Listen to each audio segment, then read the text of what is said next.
This is Peter Joeckel from TurnOnDynamics, and I wanted to welcome everybody to our Fast 5 lessons learned on an anatomy of an upgrade success.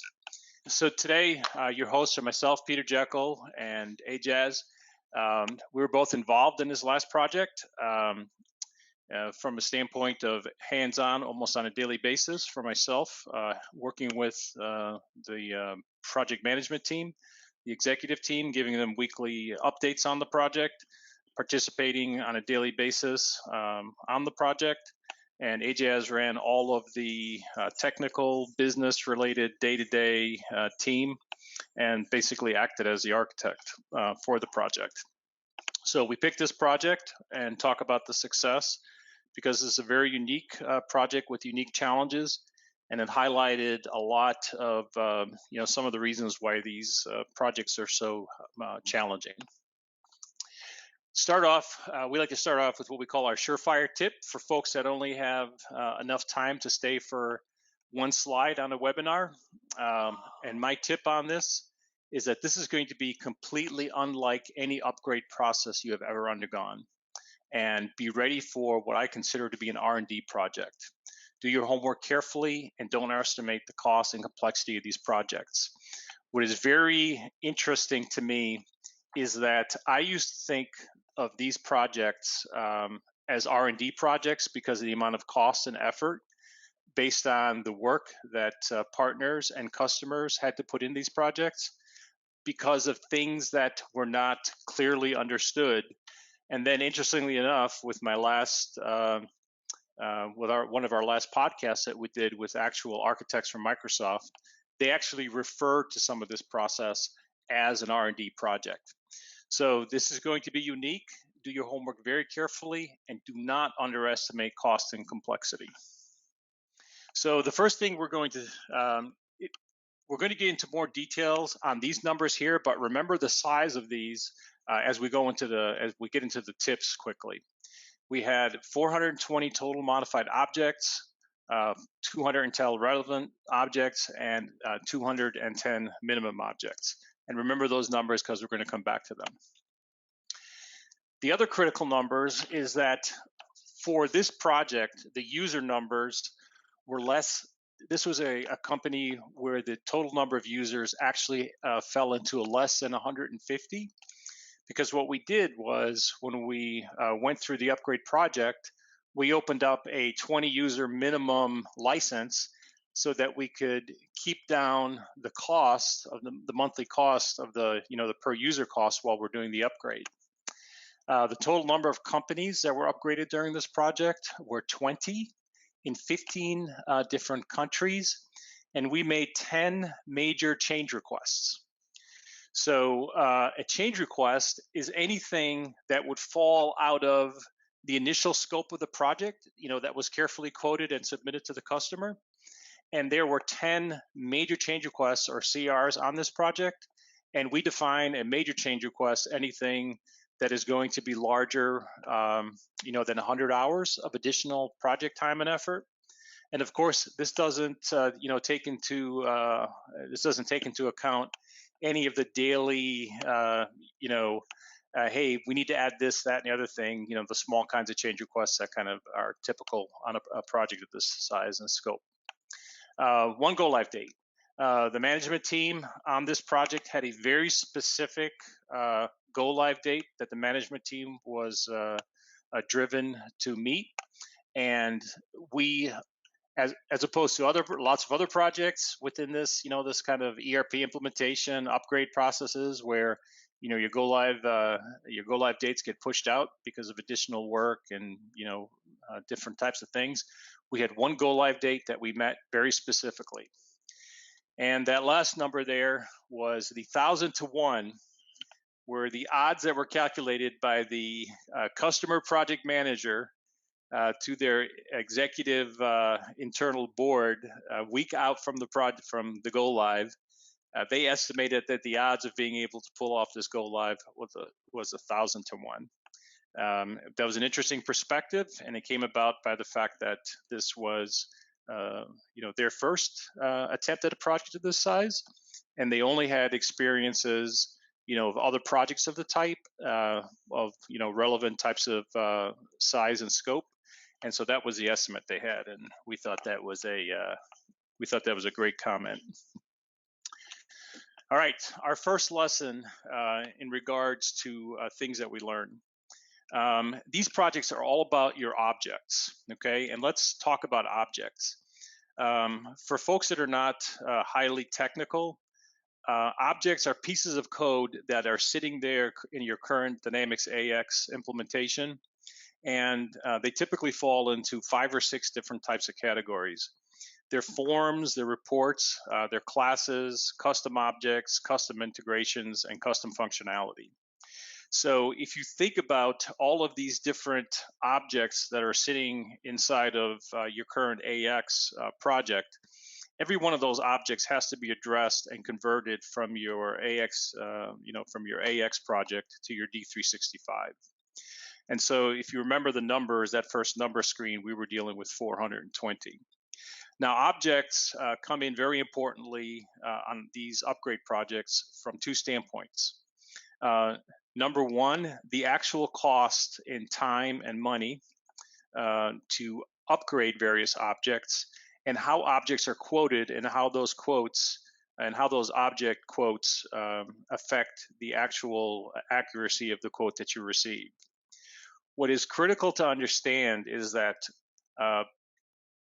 efficient quotes cannot be processed by counting up the numbers and types of objects. What you actually have to be able to do is you actually have to be able to have some level of sophistication where you drill into the specific objects to understand the level of complexity inside of them. So as an easy example, there are dramatic differences in types of reports, for example, from a simple customer list to a very extensive complex sales analysis report. So just recognizing that you have a quote one report object and saying those typically take X amount of time to upgrade does not lead to a very good quote, and actually results in what we've seen as wildly differentiating quotes when folks are going out to look at these. So critical to understand from the actual cost side and from the actual execution of these projects that it's all about these objects, understanding the numbers, but much more importantly, digging into each one of these types of objects and the individual objects that exist, and being able to understand the nature and complexity of those to be able to have a true understanding of the effort that's going to have to be undertaken. The second biggest lesson that I want to impart to folks undergoing these projects is the impact of Microsoft. As I mentioned before, I believe that to a great extent, these upgrade projects at this point can be defined as R&D projects. Everything that needs to be known about how to upgrade effectively all different types of companies is not currently, currently well understood.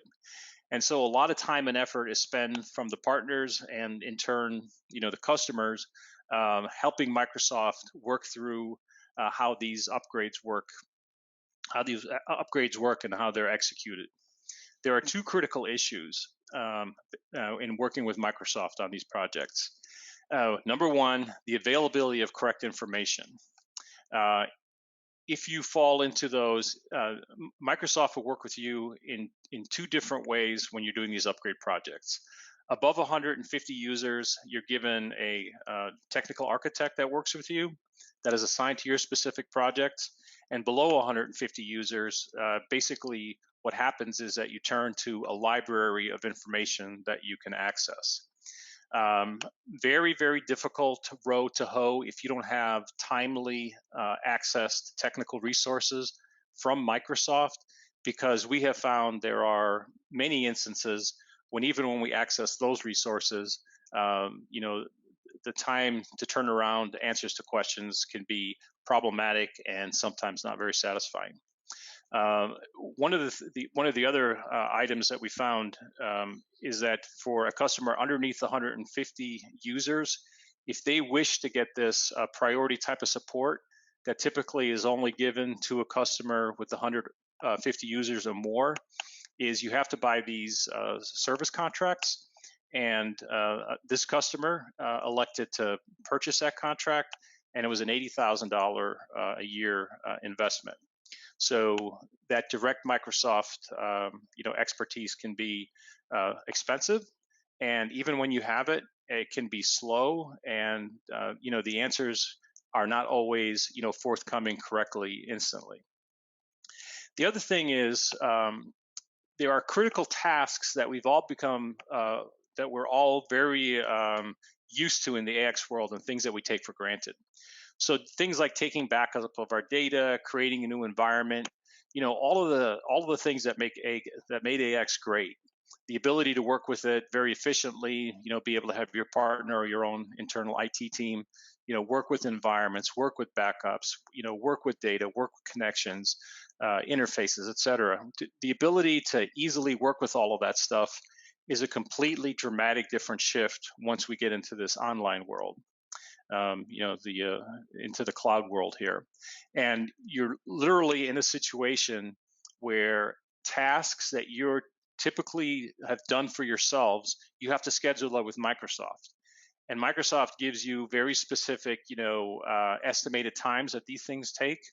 And if you rely specifically on those times that are coded for you and build those in your project plan, you may have serious issues that you have to deal with. Because one of the things that we have found is that the difference between times that are coded for certain activities to happen, such as a backup or creation of an environment, the actual time that those things take vary dramatically from the actual experience that we're having. The next biggest lesson that we have learned and we want to impart to folks as far as these upgrades is the impact of Azure. So, the idea is that, everything from Microsoft, is in this Azure environment, but people have the feeling that if they're in, their D365 in their accounting software, that, Azure and all those other things behind the scenes should be irrelevant to them. The level of expertise that one needs to bring to the table in Azure on one of these upgrades is grossly underestimated by folks in getting, and the projects are highly dependent on having Azure expertise and getting these deployments out in a timely manner. One of the interesting things that we have found, or a couple interesting things that we found, is that as we searched for Azure expertise, Azure experts, in our network, we would find folks that were identified as literally, the best resources that you could find, Azure experts. And then we would bring them the issues that we had, for our upgrades, for our upgrade project. And a question that we heard over and over from literally Microsoft Azure experts is, what is Dynamics? So the interesting point there is yes, there is a great deal of Azure expertise out there.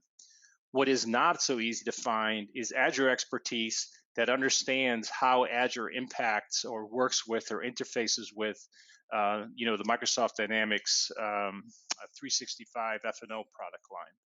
So to any extent that you have that expertise or have to line it up, that's a critical component.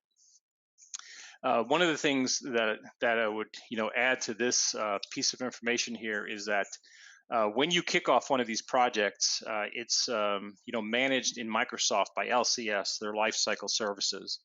And a lot of people that are not familiar with lifecycle services give kind of the analogy to that admin portal that you use if you're familiar with Office 365. So if you're the person that that administers company email, Office 365, etc. You're used to going into that admin portal to add, delete, change users, things of that nature. Add the different license types, different products. And Lifecycle Services is kind of analogous to that in that it is intended to provide you the tools and kind of that admin portal to manage, these implementations, these upgrade implementations. Everything does not happen 100% exclusively in there. If it did, you wouldn't have to have this need for, external Azure expertise.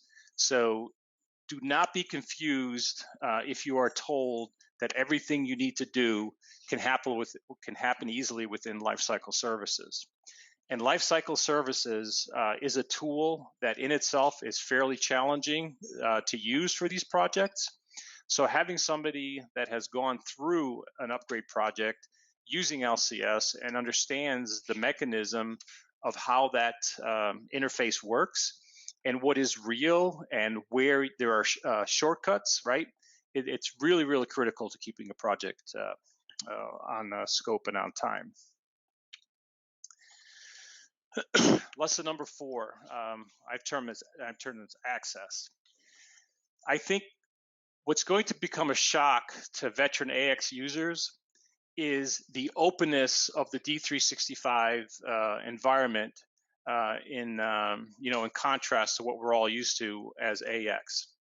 So everybody has to be aware that life totally changes from a standpoint that everybody gets what they want. Changes are easy, changes are fast. It's a blank slate. We can do whatever we want with the software, and that starts calling into effect something called business process engineering. And business process engineering or re-engineering can be a really, really dirty word in companies of a certain size, right? Because it's not a tangible assets that you can quantify or easily understand. So companies look at business process reengineering as taking up scarce resources that should be allocated to more tangible tasks like report creation or training, right? But here's the catch-22. When you take a look at business process reengineering and moving from an AX to a D365 environment, because the complexity of making changes and bringing up heavy duty modifications from the AX world to the D365 world, it may be much more cost effective to understand what the software does in vanilla terms off the shelf, right? So there can be a great benefit to companies doing some of that business process, analysis or evaluation and saying, look, we're better off running with best practices, right? Vanilla code, right? Instead of trying to fit the software to meet everything that we're doing as a company, the way we're kind of used to doing it in AX. So that customer involvement and change enablement is an absolute key driver to success, right? It's generally a straightforward process for us to get the system ready, but the users have to be able to, I believe, take a hard look and accept what could be those critical changes that they should adopt to make those implementations even possible, on a timely and affordable basis, if at all. The last lesson learned for this project is project management. Now it seems very straightforward. Yeah, sure, project management. Every project has to have project management, but I found it to be very unique in this scenario from the standpoint that we literally did daily project update calls every single morning, and we found them to be absolutely critical to the success of the project because we had a very specific go live time. We had an incredible amount of additional functionality that was requested in the change orders, and which required more time and obviously resources. So we found that on a daily basis, a project management call that kept everybody accountable, for the tasks that had to be deliverable on time was absolutely critical. Also, we use Microsoft Project, and to me, a lot of times, using Microsoft Project is absolute overkill because people don't actually know how to use it accurately, or it's just kind of make do work, right? But we had such a tight time frame, so many requirements, so many resources working on the project that we managed very critically to a critical path that had to be managed on a daily basis within Microsoft, the Microsoft project. Attempting to manage a critical path analysis manually for a project of this size or scope is a near impossibility, right? Now, the corollary to this, however, was that we did not find this to be a full-time job. It was not a full-time job, but a critical job, okay? Because here's the thing. We see lots of projects that have full-time project managers, but a lot of times all that is kind of a note-keeping function, right? And a lot of make-do work from the PM side. And that project manager on this type of, if you're going to be successful with this type of project, they have to have the experience and the confidence to push hard on the team on a daily basis, okay? And this is a very difficult job to do because of the stress on the project teams, right? And the stress on the partners to keep customers happy. So, and what makes what makes customers happy in our world is not always the right thing, right? But possibly the thing that they absolutely positively need to hear. So on a daily basis, when you've got the entire project team, from the partner and the internal project team, and every day they're on these calls, and you know, every day they're being asked, where are you on these 5 things that you're supposed to have done today, tomorrow, at the end of the week? After a while, that can become a very, very tedious and very frustrating task. So the ability to manage that on a daily basis and translate that into actionable items and into a project plan, absolutely critical. Follow our podcast and blog series on MX Dynamics World or on our own website.